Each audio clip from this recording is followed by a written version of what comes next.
sales is not band-aid. It's not a quick fix. You cannot, try and impress a client with your outgoing attitude. You can be a bravado, you can be extremely aggressive, you can be extremely flamboyant, you can be extremely showing off. That doesn't mean that you will be doing good in sales. Make every person feel important. Show them that you empathize with them. Show them that you can connect with them, truly connect with them without any kind of fakeness, and that will make you successful in sales as well as in life.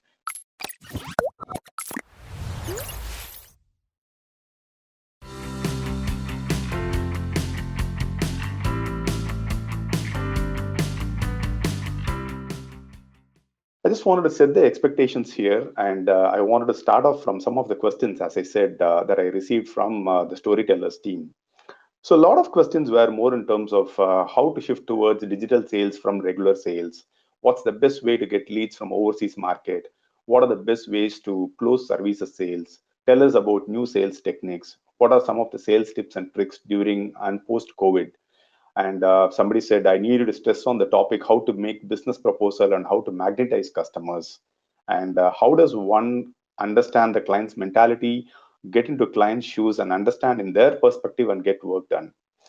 Um, most of these questions were on same lines. Actually, I just wanted to set a context here which also forms the crux of what I want to talk about as part of this webinar.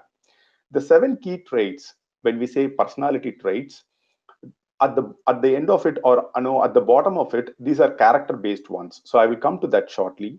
But what I wanted to set as an expectation here is sales is not band-aid. It's not a quick fix. You cannot try and impress a client with your outgoing attitude, just with your public image, with the kind of communication that you have and things like that. Those are needed, no one is denying that. But you cannot have quick fixes in sales. Like, for example, can I impress a client tomorrow morning? Can I make a call and immediately impress him? Will he give me projects that I can go after? Will he be impressed to work with me? Will he engage me because of the way I presented? Is my humor a great unique gift for myself that I can use to impress clients? Of course they could be, but they are not the only things that you can use. So I wanted to talk a little bit about Stephen Covey's personality ethic versus character ethic, because that forms the background for the entire conversation that I'm going to do today with respect to the 7 key traits. So I wanted to start off with this character ethic versus personality ethic. Until World War One, people said, character ethic was considered to be extremely powerful. And that includes things like integrity, loyalty, discipline, courage, fairness, patience, diligence, simplicity, all of that actually. But somewhere after World War One, Stephen Covey says that the thing shifted towards personality ethic. And what he means by personality ethic is social image, technique, skill, instant achievement, getting quick fixes, social band-aids kind of a thing, and all that actually. So personality ethic is definitely needed and it is definitely a requirement. Nobody is denying that. But if your character is fundamentally flawed, no matter whether it is sales or in life, your personality ethic alone will not help you to do anything.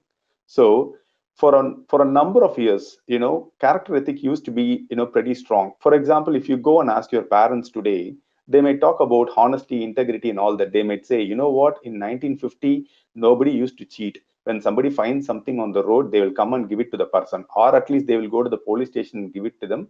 But no one will try to steal from that, wallet that's found in the road. But today, if you say, our own parents might say, what kind of world are we living in today? People are killing each other for no reason. Brothers are killing for just, to see if somebody wants to, who wants to take over their parents' land, property, and things like that. So character ethic is fundamentally pretty strong. And, last 200 years, character ethic has been the one which has been put into the fundamental, roots of whatever that you have done. And all of a sudden, things have shifted towards the personality ethic. It's very important to understand this, because at the bottom of it, if your character ethic is not great, your personality ethic will not withstand a long time actually, though initially you can make a few wins, impressions, and things like that. So that applies to both sales as well as to life. So I wanted to set this context, and I wanted to tell all the sales folks and marketing folks sitting here, particularly sales folks, that If you are trying to make a win with a customer, if you are trying to impress upon a customer using your personality ethic, it will work in the short term, but at the long term, the character ethic is what will speak for you. And that includes being able to empathize with the customer, being with integrity, honesty, telling them the facts, making sure that they understand, who you are, basically what your character traits are and things like that, actually. So just one more image on what character ethic and personality ethic means. So the plant at the top is what personality ethic is. It has leaves, it gives you things, fruits, and all that, actually. But fundamentally, if your roots are not there, then none of that is going to actually work, right? So you may not be able to get good fruits, you may not be able to get good leaves and things like that if your character is not nourished all the time. And by character, in this context, if the plant is not nourished with good water, minerals, and things like that at the root level, right? And the same applies to personalities. So in personality ethic, you could be using a great public image, you could have a great sense of humor, you could have a great sense of, attitude, and you might be able to impress upon somebody with your outgoing personality and things like that.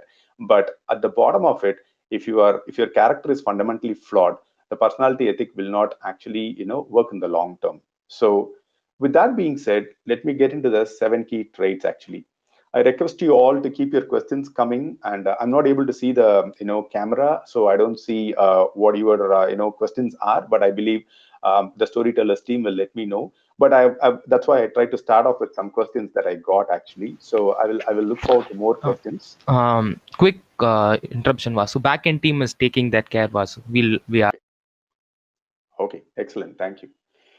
Let's talk about the 7 key traits. So today, if you go on Google saying that what are the traits for a salesman or a salesperson, you will see that they need to have courage, they need to be working hard, they need to be having listening skills, they need to empathize with the customer, they need to be understand the customer's need and things like that. I'm not going to talk about all that, actually. I'm going to talk about 7 key traits that I have seen over time with good salespeople. I've seen a lot of salespeople in my career, almost like for the past 10 years. I've been working with sales very closely, 10, 12 years now. So I've seen a lot of salespeople. I've seen salesmen who make phenomenal success without lot of, without not great amount of communication skills and things like that. And there are salespeople who have phenomenal communication skills but continue to be a failure. So over a period of time, I've observed all these people, and these are 7 key traits that I have seen in some of the most successful salespeople that I have come across, and also based on some of the surveys and reports that institutions like Harvard has published. So I've read some of the reports from Harvard that talks about the measures against which they have tried to evaluate salesmen, the surveys they have given to salespeople, and in order to see why they were successful and things like that. So this also includes meetings during president's club and things like that. A president club meeting is more like when somebody achieves significantly high based on the targets on the year for the year, then they get into the president's club in the US, where they get a paid trip to Singapore, or let's say to Japan and things like that. So these surveys were also done during president's club with some of these top salespeople to ask what is that made them successful. So we are going to talk about this a little bit. So I'm not talking about hard work and things like that. So I'm going to be, those are needed, of course, but I'm going to be focusing on 7 key traits that I have seen in salespeople, and in general, the world says that that the 7 key traits that makes a successful salesperson. So let's start off with the first one. So to quickly summarize, we have 7 key traits here, right? We have modesty, we have conscientiousness, and then we have setting goals, curiosity, socializing skills of salespeople, mental strength, and self-awareness slash self-consciousness. So let's look at each one of this and what it means in terms of their selling style. Okay, let's get started with modesty. Usually in sales, there is a perception that salespeople are extremely pushy. Salespeople need to be pushy, they need to be aggressive, and they need to be egoistical. And they have to exhibit those traits actually in order to make a sale. Unfortunately, that's not the truth, at least based on what I have seen. Aggression is important, but I'm not talking about the aggression where you try to be too pushy, you try to make the customer get onto one side or the other side and things like that. I'm not talking about that kind of aggression. Aggression to pursue the deal, aggression to take it to closure is important, but aggression from a personality standpoint is not something I have seen in salespeople. So most of the salespeople that I have seen don't actually push the customer.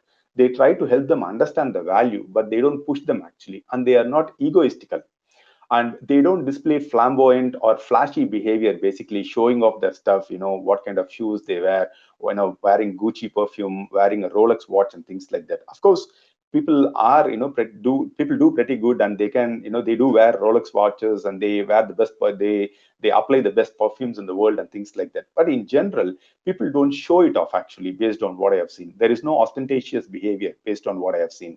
So what that means from a selling style standpoint is, they don't try to make themselves the focal point in terms of the purchase decision. They don't say, you know what, my company will always trust me. If I'm through, my company is through. You got to convince me. And, if you give me the deal, my company will be fine. If you want anything to be done, just let me know. I will take care of things. I don't have to go back to my company and check with them. If you want to change to an agreement, just let me know. I'll take care. I don't, I'm the guy. You just need to talk to me. I am the guy. That kind of a talking never happens actually. People are very successful salespeople are pretty modest, so they don't try to make themselves the focal point of the purchase decision.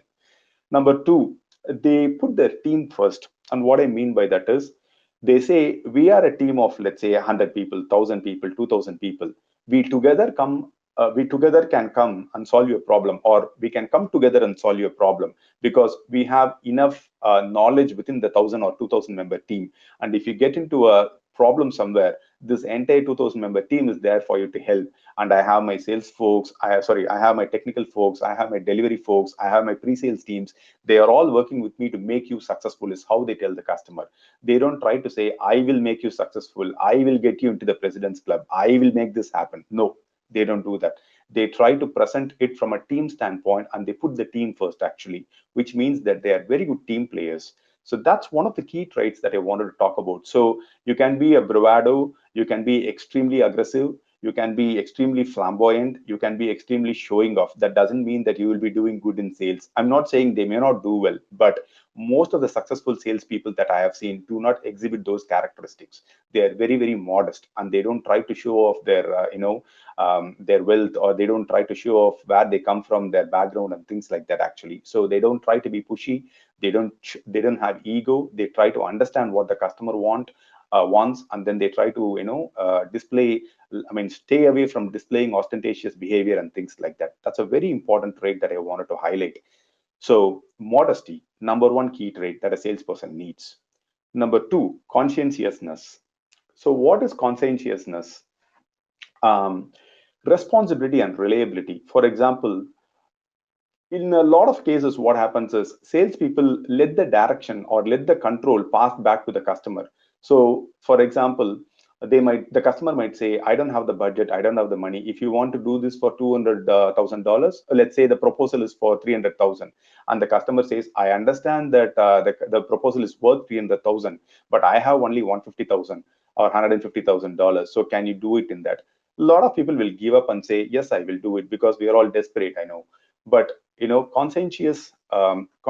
people with conscientious sales approach will not agree to that. They say, you know what, my proposal cannot be sold below 300K, because I have not tried to jack up anything here. I have tried to show the value of what I'm offering you. So I want to make sure that you understand where I'm coming from. And they take complete responsibility, and they are completely reliable actually.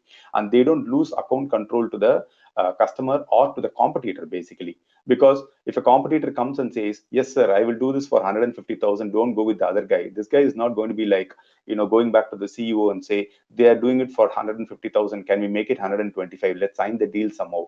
They don't do that actually. They don't lose account control. Rather, they take responsibility, and they are very reliable.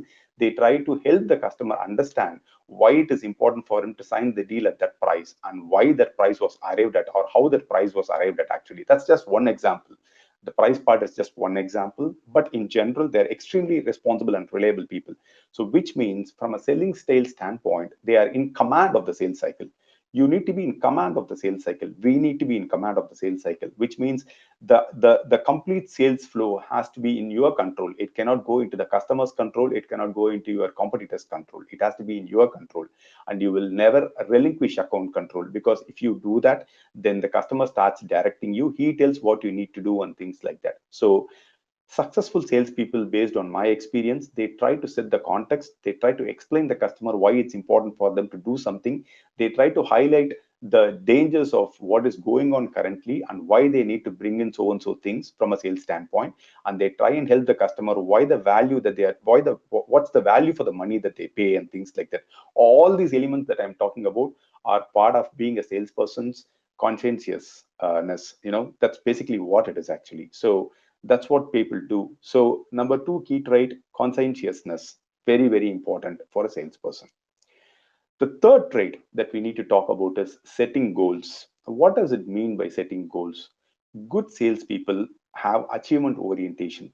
What I mean by that is they don't come into calls just like that. They don't talk, just because they want to get a sale done. They have clear direction. They have clear goals in terms of what they want to achieve, both in terms of numbers, both in terms of their own performance and things like that. So which means they have fixated goals that they pursue call after call actually, and they try to improve on a consistent basis, on a regular basis. And secondly, they try to continuously measure themselves against the goal that they have set for them. So if they have done a mistake, they try to see how they can avoid it next time. If they have set a goal for a number they want to achieve in the first quarter, they want to make sure they do it no matter what. People with no goals, people without any kind of people without any kind of goal setting, with zero goal setting, are not going to go anywhere in sales. You have to set a goal for yourself, and you have to responsibly work towards it. You have to very, very clearly own the goal and make sure that you are measuring yourself against the goals actually. That's another important factor or important key trait of successful salespeople. Successful salespeople do not give up just like that.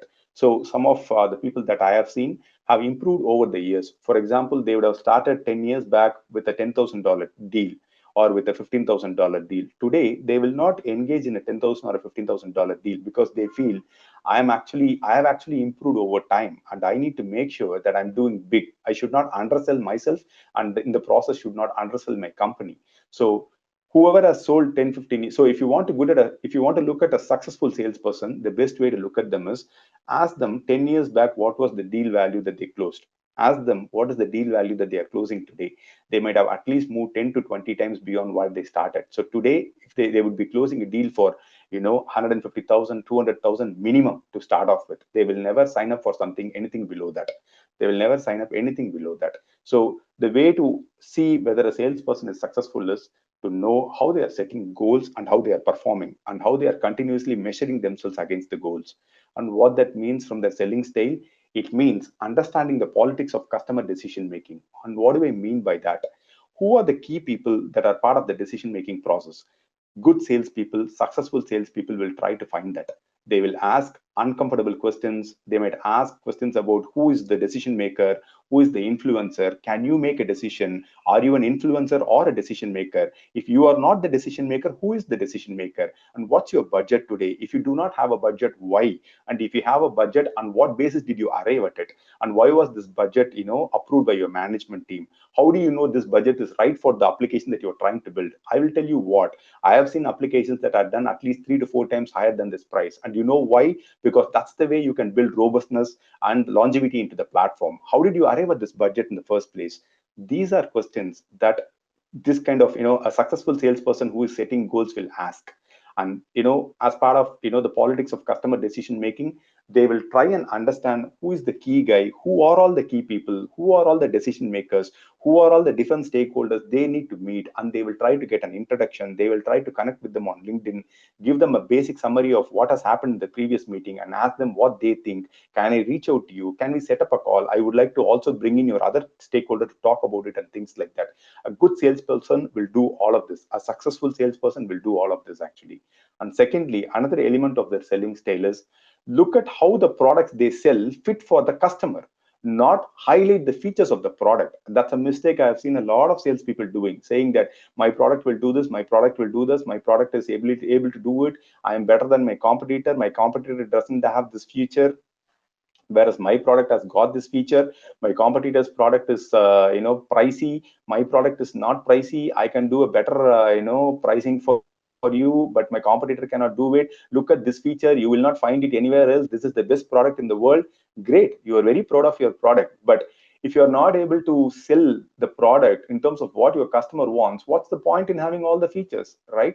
You need to understand how your product fits into their organization and not what features your product has got. Every feature that you are, that you have not that you have knowledge on your product needs to be mapped to what the customer wants and mapped to what the prospect wants. If you're not able to do it, then there is no point in doing sales, right? So good salespeople, successful salespeople set goals for themselves and they continuously try to, go beyond that. And their selling style would be to understand every element of the customer that they are communicating with. And secondly, looking at how the products that their company offers, fit into the scheme of the customer and not, look at it in terms of its features. So that's the third trait, setting goals. Let's look at the fourth trait, curiosity. What's curiosity? There is a stay hungry, stay foolish, said Steve Jobs, right? Why did he say it at the age of 45 or 47 when he spoke to the guys in Stanford University? He said, stay hungry and stay foolish. And he got it from a Silicon Valley magazine when he was, a budding technology guy. When he was a kid or when he was an adult, as he was going to college, there was a magazine in Palo Alto that was going around that said, that had the word stay hungry and stay foolish. In fact, I think Rashmi Bansal wrote a book based on this, which is very popular in India. A lot of people would have read this actually. So, stay hungry, stay foolish is something, successful salespeople do. There is a constant hunger for knowledge and information, right? They will ask for a lot of questions actually. Salespeople will not just like that close a call. If you look at a good sales guy, he will make sure that the call is fully utilized for the time it was set, or it will go beyond that. Sometimes for the others who are sitting in it, if for a lot of you, it might think in Tamil, if I have to say, a lot of people will say summa mokka போட்டுட்டு கால்ல உட்காந்து. That's not true actually. Or in English, people might say, this guy is so boring, man. He's asking question after question. Come on, let's take the customer for a drink. He might actually enjoy a drink with us. Why not go and talk there instead of asking all these questions? No, successful people, they will be happy to take the customer for a drink. They will do wine and dine, no doubt. But they will demand respect simply because of the number of questions they ask the customer on the product. They will show their eagerness to know more about the product. They will try to understand what kind of challenges the customer is facing, why they are facing those challenges, and every question leads to the other question. One of the things that I have seen in sales calls is a lot of sales guys keep quiet actually. Especially in big companies, the sales guy will bring the prospect for a call, and then he will also bring the technical team or delivery team for a call, and then he will say, my delivery team is on the call, they know everything, they are my go-to guys, come on, go ahead and ask any question you want, they will answer it for you. That's not the way it should be. The salesperson should be able to ask as many questions as possible. One question leads to the other. That's how I have seen successful salespeople doing it. So, for example, if you ask somebody, to which market does your product cater? And then the customer says, or the prospect says that I'm specifically looking at B2B companies. Oh, really? What kind of B2B customers do you have today? Second question. Well, we have companies like, so and so XYZ, where, they are more focused on B2B and things like that. You know what? It's very interesting that you say this. I recently came across a B2B company last month, and they had a similar problem that you faced. Let me tell you what they had, and then let me tell you how my team actually addressed it for them. They constantly ask questions, and then they get into technology. Let's say they are a technology salesperson, then they get into the next area. They say, oh, you are saying you are a B2B application. How is it built actually? What's your front end, back end, and middleware? Are you using integration tools? What are you doing for the database? Are you using a file based database like MongoDB, or are you using a typical RDBMS database? Why did you choose to go for MongoDB? Is there a specific reason? Oh, that's the case, is it? Okay, so and what are you doing for your professional services front? What are you doing for tracking your logs? Oh, are you using Splunk? Is it? Okay, how do you find Splunk actually? Because one of my customers told me that they have a bit of challenges. You know what happens with Splunk? And then he tries to put a replacement for that. So, this is how good salespeople lead question after question after question after question. And that shows their hunger for knowledge. And at the end of the call, they will have content for, 5 to 10 pages to write to the delivery team and say, I've got this client, I've got this prospect completely mapped out, guys. I know what to do. Come on, let's sit and put together a proposal now. I have every information that I need in order to build this proposal. So they are naturally more curious than the lower performing peers of themselves. So these are top guys who will be always looking for knowledge, being curious and things like that. So What it means from a selling style standpoint, you have to be very, very actively present in calls. You cannot be fidgeting on your mobile phone when your prospect is talking. You cannot be looking at what your wife is cooking. Though, I mean, since we are remote, I'm talking. So, you cannot be in, even people do it in office, right? You might actually look here, there, beyond 5 minutes, we might have a challenge in in retaining our focus, getting our concentration and things like that, right? So you need to be actively present in that call. Your complete focus and concentration should be in that call. If your concentration and focus is not in the call, you cannot be inquisitive, which means you cannot ask questions, you cannot know what is going on, and which means that that call will not go effectively as you wanted. And good salespeople will not do that. They are very inquisitive. They are actively present in calls. They make every note of what is going on in the call. They ask for difficult and uncomfortable questions. Like I said earlier, who is your budget? Who is the deciding authority for your budget? Who makes the final decision? Why is he not approving this? What is stopping him from doing that? Can I come and meet him? I would like to sit with him and explain why this is important for your organization, why you need to spend this budget. They can ask all these questions, and they will do it without rubbing the other side. And the other side will think, wow, this guy really needs, this guy really knows what he's doing. So let's set up a, call with our management team and have this guy talk to them. Probably he will be able to convince more than me. That I've seen that in many cases. The internal stakeholder may not be able to sell sometimes to the internal management team, to his own management team rather. But the external guy, the sales guy who comes in, would have made so much of convincing that the internal guy will say, can you come and meet my management? They would like to talk to you, and probably you can convince them better than me. How are they doing that? Because they know every inch about the product. And how do they know every inch about the product? They are actively listening, and they're asking all the questions. And good salespeople would like to close the deal. They would like to meet their number. So they're keen to know the truth. They don't want to be kind of, fidgeting around or loitering around the premises, saying that, you call me today, you will call me tomorrow, I will come, can we go for a coffee, let's talk about it, how long it's going to take. They will be basically like, I don't mind coming here after 6 months, but don't me come in, make me come in every day. Tell me where is this exactly going, give me an answer. And if you want me to come after 3 months, that's fine with me, I will chase with you. But don't waste my time, don't waste your time. Just make sure that you are giving me the right level of information so that I know what's going on. So they're keen to know the truth, and that comes from curiosity. So the fourth key trait of a good salesperson, a good or a successful salesperson, is curiosity. Number five, very important.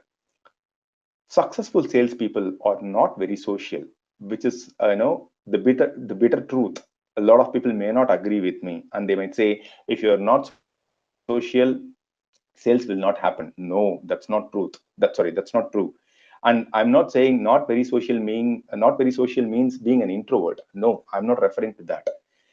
They have a lack of gregariousness. And what I mean by that is, they don't try to make too many friends within the customer's place, and they don't try to get too friendly with the customer. Like, for example, having a number of drinks with the customer, meeting them every day for a drink, taking them out, and then sharing a lot of personal things with them, and trying to understand what that customer is personally doing, and trying to understand them, and then try to play into that like every single day. They don't do that.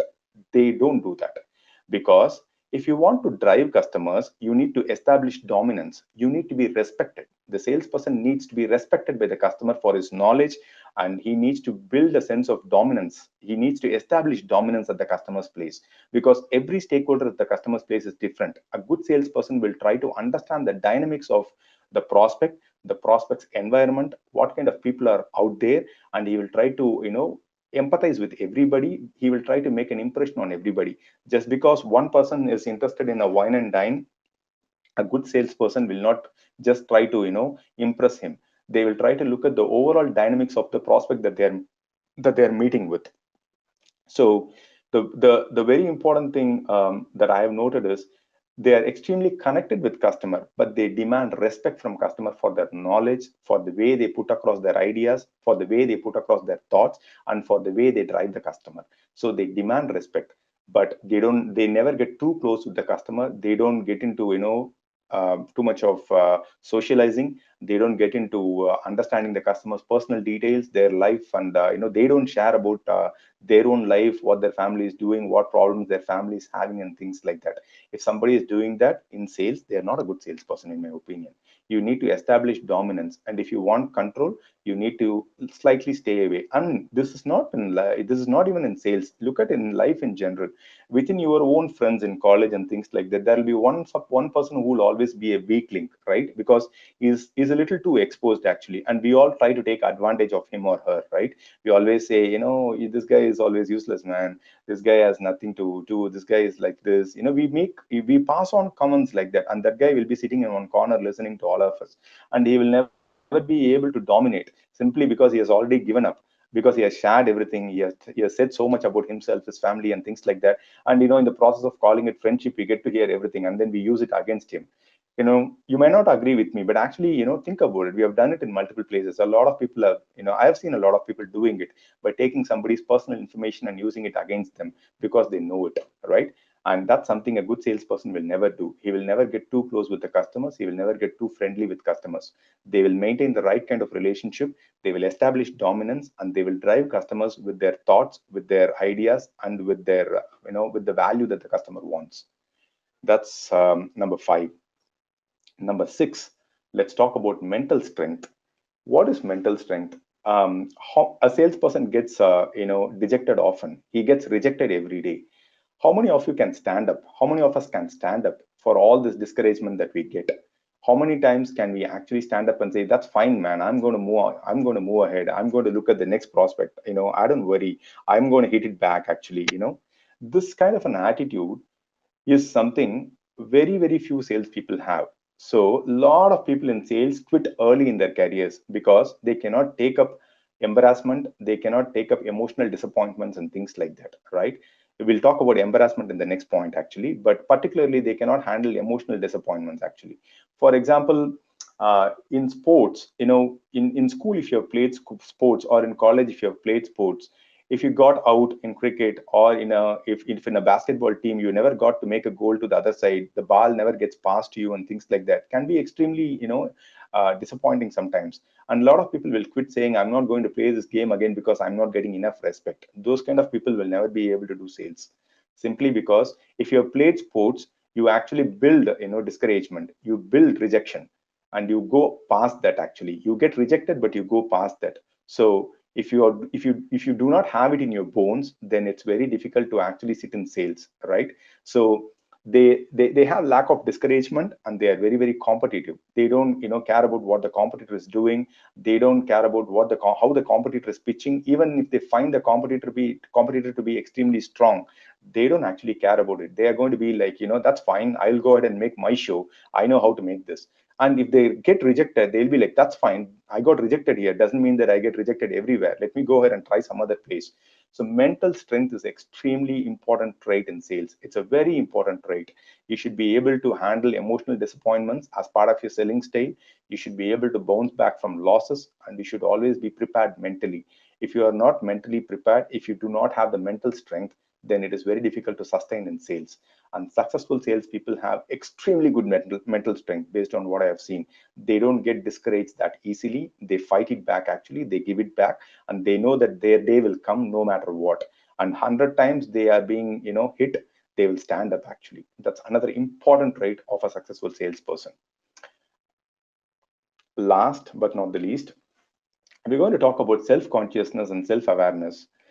Think about it. As I am doing this webinar, if I'm so conscious about my looks, if I'm so conscious about how I'm looking in front of you, there you are, like, what, 60 people, 50 people sitting in front of me right now, watching me on camera. If I get so self-aware, I will not be able to talk. I will actually fumble, right? I will be like, "Oh, somebody is looking at my shirt. Is my shirt right? I'm wearing this thing. Is it actually visible to them? Are my glasses actually looking fine? Is my mouth actually okay? Is my lips dry right now? Should I actually try and wet it up?" So if these thoughts are crossing my mind in front of 50 people that are sitting in front of me, I'm extremely self-aware. And heights of self-awareness is nothing but self-consciousness. And what is self-consciousness? You get embarrassed often. For simple things, you get embarrassed. So those kind of people will find it very difficult to live in sales. If you're consciously aware, if you're consciously sorry if you're consciously self-aware, and if you're built with a lot of self-consciousness, it's very difficult to be in sales, because the first reaction of a self-conscious person is bashing others and inhibition. They simply don't take it. They are very inhibitive, right? And they try to bash the other person. So whenever they get embarrassed, they try to say that, you are also useless, man, why you talk about me, you are waste, you don't try to tell me that, I know what I'm doing, you better look at to your own work, you mind your own business, I know what I'm doing. So bashfulness and inhibition are the standard reactions of a self-conscious person. So if you are too much, if you are having heightened self-consciousness, it's very difficult to be in sales actually. So you need to have you need to have a sense of what you call, you need to understand that no matter what you are, how you look and things like that, you cannot be constantly thinking about it. If you do that, it's very difficult to stay in sales and do. You need to be action oriented. So you need to fight for the cause. You need to make some high calls in your accounts. And particularly, I wanted to add this point: cold calling for new prospects can happen only if you are not self-conscious. If you are too self-conscious and looking at your language, how you pick the phone, what your peer is saying, how your management is looking at you, how your boss is looking at you, and things like that, you cannot make a sales call. Sorry, you cannot make a cold call. Think about it. For the first time when you made a cold call, very few people would have picked the phone and spoken in a very fluent manner. And I'm not talking about English efficiency, communication, greatness in communication, and things like that. In order to articulate and speak, you need confidence. And if you need to have confidence, you cannot be self-aware, you cannot be self-conscious about it. A good successful salesperson will not have self-consciousness. So that's the way they will be able to make some courageous decisions within their accounts, and they will fight for their cause. And if they need to go and meet a prospect, they need to talk to somebody, they will coolly do it. They will not worry about who is sitting in front of them, because they are not self-conscious basically, right? So these are the 7 key traits that I wanted to talk about to you. I also wanted to leave you guys with a very important point. I'll go back to the title. Why did I say 7 key traits salespeople need in 2020? I could have just said, what are the 7 key traits salespeople need? Or what are the 7 key traits of salespeople? Why did I say 2020? Because, as I said, it's the character ethic versus the personality ethic. Over the last 100 years, the emphasis has been more on the personality ethic, not on the character ethic. So I started off with this slide, and I want to end with this slide. If you want to be a great salesperson, if you want to be a successful salesperson, having these 7 great traits that we are talking about, if you look at this, all of this comes from your character. Though you can call them as personality traits, they trace back to your characters. And this has got nothing to do with, you cannot fake this. Basically, you cannot try to fake modesty, you cannot try to fake conscientiousness, you cannot try to fake by setting goals in front of your boss, you cannot try to fake curiosity, you cannot try to fake socializing, you cannot try to fake saying that I have mental strength where when you actually don't have. And you cannot try to fake self-awareness. It has to be part of your character, which means your character is like the root of this tree that we spoke about, right? This root that you are seeing here constantly needs to be nourished, which means you have to do self introspection every single day to see, am I building my character, and what kind of ingredients am I putting to my character, what is my fundamental character, and how am I doing that, how am I building on that, is my character good, and is my character reflecting in my personality? All these are questions that you might want to ask yourself. And in the long run, it is your character ethic that will do all the difference for you, though your personality is being projected in the front. Your character needs to be part of your personality. It cannot be two things, which is my personality ethic is different and my character ethic is different. No, it cannot be. So a great place to start off is to start reading a book called The 7 Habits of Highly Effective People by Stephen Covey. And it's not a book that you read once and put it in the shelf and say, I'm done with it. No, you have to read it every single day. There are 7 habits that he's talking about. You have to study each habit 25 times, and you have to start practicing it actually. And that's a great way to build your character ethic, which apparently or which naturally will become your personality ethic. With that being said, I'll come to the end of this session. Thank you so much for listening. I just wanted to leave you with a note from one of the most famous and greatest salespeople that the United States ever had. Mary Kay Ash, who was a cosmetics salesperson, she did not get enough opportunities at work, so she started her own company, and it went on to become $1 billion cosmetic firm. Mary Kay is a very big brand. A lot of ladies sitting in this session might know this name, Mary Kay. So I just wanted to leave this small note. Pretend that every single person you meet has a sign around his or her neck that says, "Make me feel important." Not only will you succeed in sales, you will succeed in life. And don't fake this. Though it says pretend, that pretend is for basically say that, just to just for you to think that there is a note, there is something around somebody's neck. That's all. You cannot fake this. Make every person feel important. Show them that you empathize with them. Show them that you can connect with them, truly connect with them without any kind of fakeness, and that will make you successful in sales as well as in life. And that's a quote by Mary Kay Ash. With that, I'm wrapping up my part of this webinar. Thank you so much, guys.